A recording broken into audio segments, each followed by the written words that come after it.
give dismal prospect to the $1 trillion bipartisan infrastructure bill, which the Senate is expected to pass on Saturday.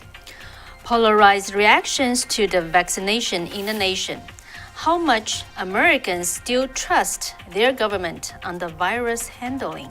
Voting fraud versus voter suppression. Which weighs more on American people's mind? Today's feature story, a nationwide walkout Wednesday event, will happen next week. What is it about?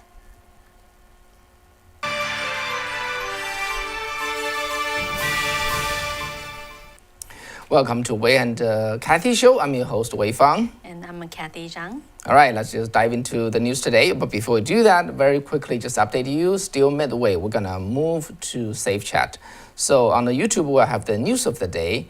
On Safe Chat, we're gonna have the feature story of the day. That's pretty much the divide up. Again, on the Safe Chat, if you have not installed it, please do it. If you just watch it through the web browser, it's not. It may not work very well. But if you use the mobile web or the mobile app, basically use your phone, you will have a good experience.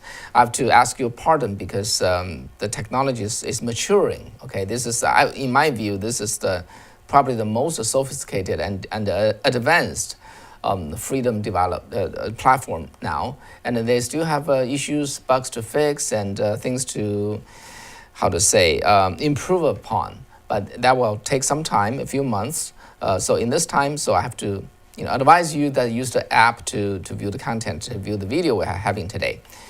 Okay, so if you have not done so, search for Safe Chat in the Apple Store or the Google Play, and then install that, register an account. Please follow our channel.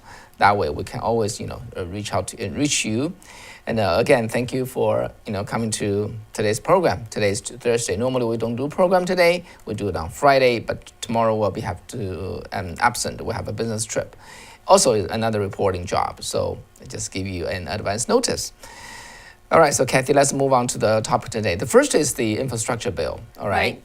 So the Penn-Wharton budget model found that the so-called bipartisan infrastructure bill, otherwise known as the Infrastructure Investment and the Jobs Act, would result in $548 billion in the additional spending and result in $132 billion in new taxes and $351 billion in deficits, all of which would not lead to additional growth in GDP by 2031 or 2050. Yeah, and also overall, the workers' productivity will be unchanged, which is reflected in wages that do not change in 2040 and 2050. So basically, UPenn, University of Pennsylvania, the Wharton Business School, they have a model called a Penn-Wharton economic model. They can do, some calculation, projection, and modeling, and then so they run the model on this bipartisan, bill, which is $1 trillion, if you recall, just passed the committee just a few days ago, and then now it is supposed to be voted upon by the Senate on Saturday. So it's expected to pass the Senate because it's a bipartisan bill supported by both parties. And then, so there are two major models. One is called the Penn-Wharton model. Another is Congressional Budget Office, CBO, which is also a nonpartisan office, which provide advice to the Congress with the business projection. All right, so those two models are well regarded and heeded by the congressional people, the Senate and the House. So if they give different prospect, that could change the mind of legislators. So this just came out 2 days before the voting in the Senate. So what does the CBI say? The CBO? Yeah, CBO, yes. Yeah, the Congressional Budget Office said today that the bipartisan infrastructure bill would add $256 billion to the deficit over 10 years. So within 1 day, two models both give a dismal prospect to the effect of the infrastructure bill, which is runs at $1 trillion. All right, so immediately after the CBO releases analysis, the Montana's Senator Steve Daines said he will vote against the infrastructure bill. He said this bill would skyrocket the debt while Americans continue to feel the pain of the surge in inflation. So that's the first piece of news. Okay, so we'll see what the Senate do on Saturday.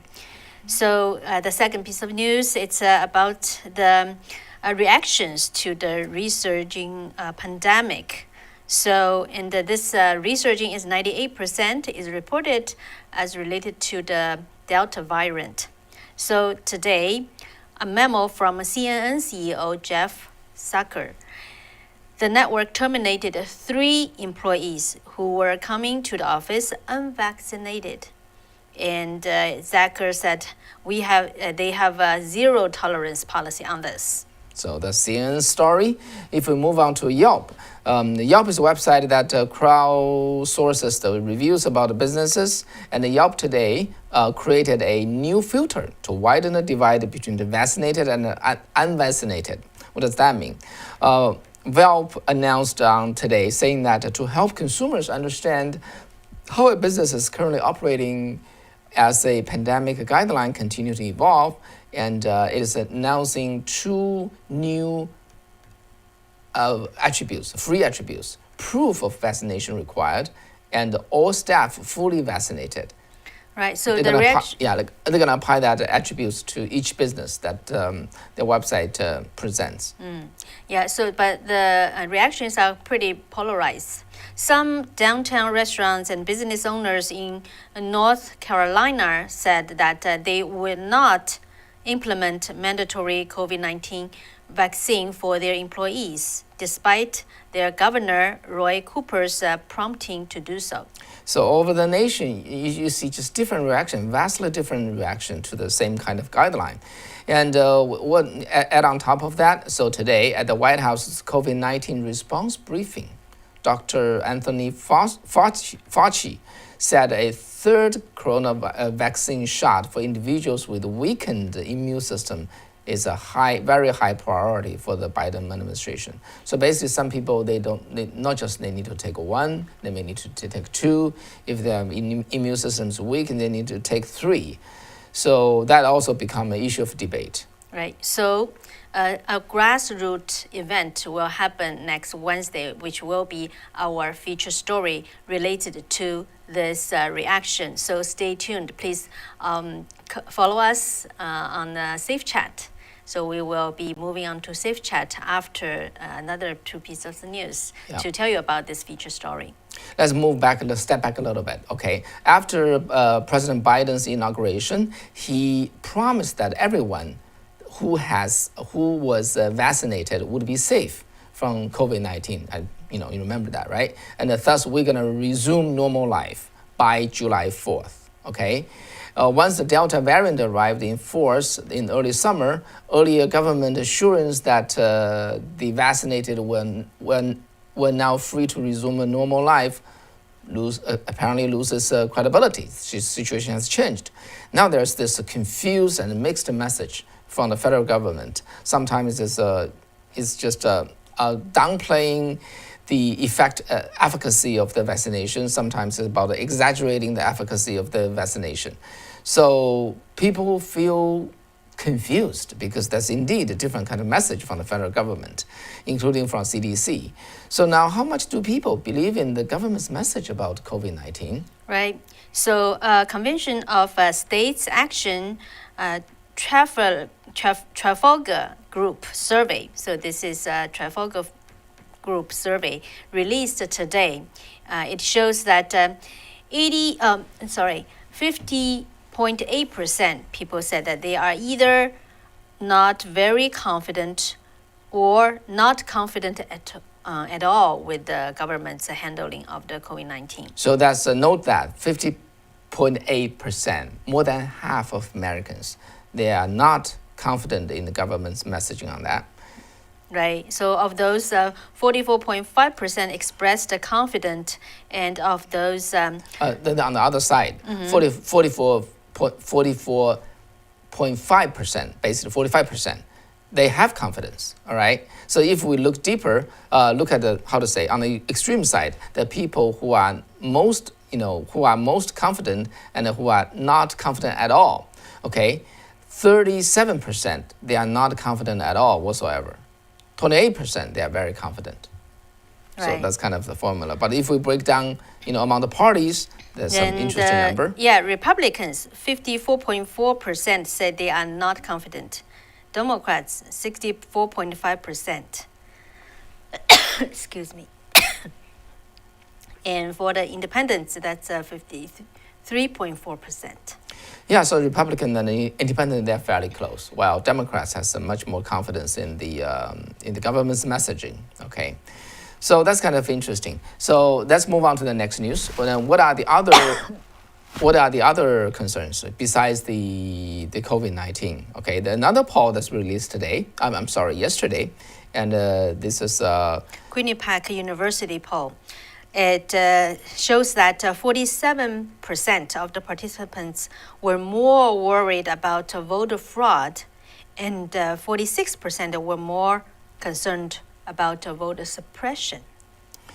And again, on this matter, Republicans and Democrats has completely opposite priorities. Okay, so among the Republicans, 85% of Republicans think voter fraud is more pressing, while nearly the exact same amount of Democrats, 84%, and they were more worried about voter suppression.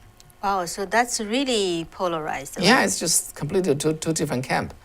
And then look at the independents, right? Mm-hmm. So 47% of the independents, they sided with the Republicans, saying that voter fraud is a bigger problem, while 45% sided with the Democrats, saying that voter suppression is a bigger problem. 47 versus 45. Yeah, it's very close. Is exactly just you're looking at this, two distinctly different camps.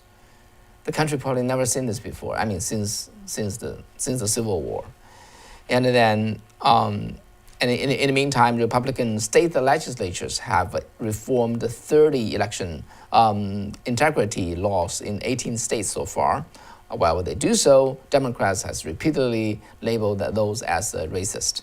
Yeah, so I saw some comments from our viewers saying, viewers from like Michigan, from Massachusetts, Connecticut, they are all saying, they express their concerns over the voter fraud. Mm-hmm. Yeah.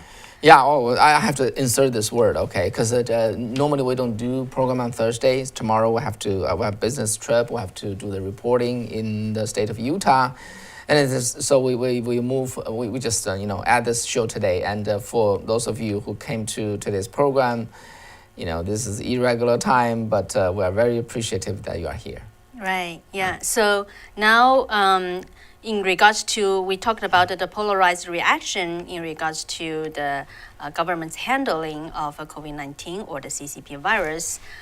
We will present you a feature story about a grassroots event, which is going to happen next Wednesday. So right now, we would like to ask you to, if you are still only on the YouTube, you get ready to move to Safe Chat.